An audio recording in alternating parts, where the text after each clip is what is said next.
Hello Star Buzzers!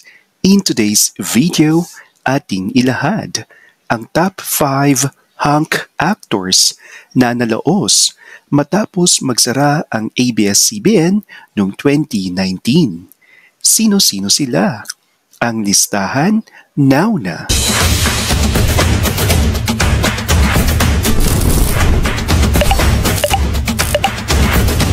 Una sa ating listahan, ang hunk teen actor na kamukha ni Aga Mulak at John Lloyd Cruz na si Joshua Garcia.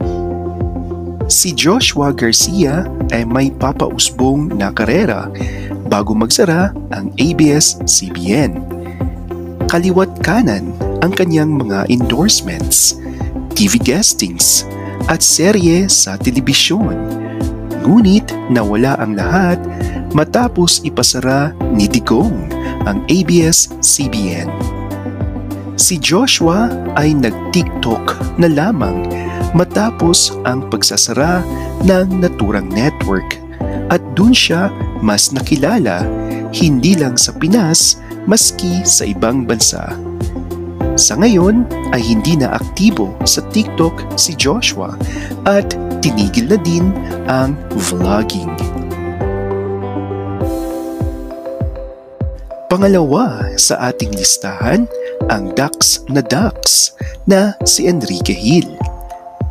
Matapos idispatcha ang kanilang love team ni Liza Soberano ay lumaylay ang karera ng half Spanish na si Enrique at mas lalong nawalan ng pagkakakitaan matapos ang pagsasara ng network. Ang kanyang huling proyekto ay ang Big Bird na kumita din kahit papano. Sa kasalukuyan ay pumirma ng kontrata ang dating ABS-CBN hunk actor sa GMA7 at hopefully sumigla ulit ang kanyang karera. At number 3, ang pinaghihinalaang bading ng mga chismosa sa tindahan ni Aling Nena, ngunit hindi nila napatunayang bading. Ang half Australian na si James Reid. After Idol Philippines ay hindi na nakita si James Reid sa mga TV programs at wala na ding mga pelikula after 2019. Ang last TV show appearance ng hunk Filipino Aussie ay noong nakaraang taon sa It's Showtime ni Inang Gandara Vice.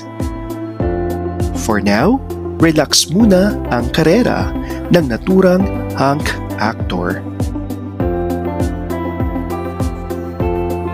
Isa pang kapamilya hunk actor na nalaos matapos magsara ang ABS-CBN network ay si Sam Milby. Although maingay pa din ang kanyang pangalan matapos makipagrelasyon kay Catriona Gray ay wala nang naging serye o pelikula ang Phil-American na si Sam Milby. Pero good news mga ka-Star Buzzers dahil napasama ito sa bagong serye ng ABS-CBN na Saving Grace.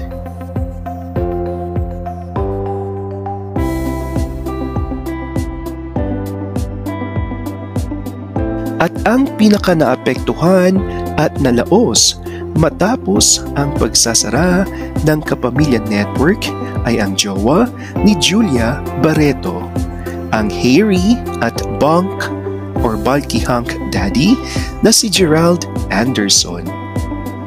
Madaming babae ang nahuhumaling kay Gerald Anderson dahil mukhang Dax ito at magaling sa kama. Siya ay may katawang pangbakbakan at kaya kanyang buhatin pag kayo ay nag-loving-loving. Ang Phil-Am na si Gerald Anderson ay wala pa ding TV series as of now. At siya ang para sa akin ay pinaka naapektuhan sa pagsasara ng ABS-CBN. It's good na may naipundar ito dahil kung wala ay malamang sa malamang giniwan na siya ni Julia Barreto. Yan po mga ka-Star Buzzers, ang ating top 5 hunk actors na nalaos matapos ipasara ni Digong ang Kapamilya Network. Agree ba kayo sa ating listahan? Oo o hindi? At bakit? I-comment mo na yan below and thanks for watching. Have a good one!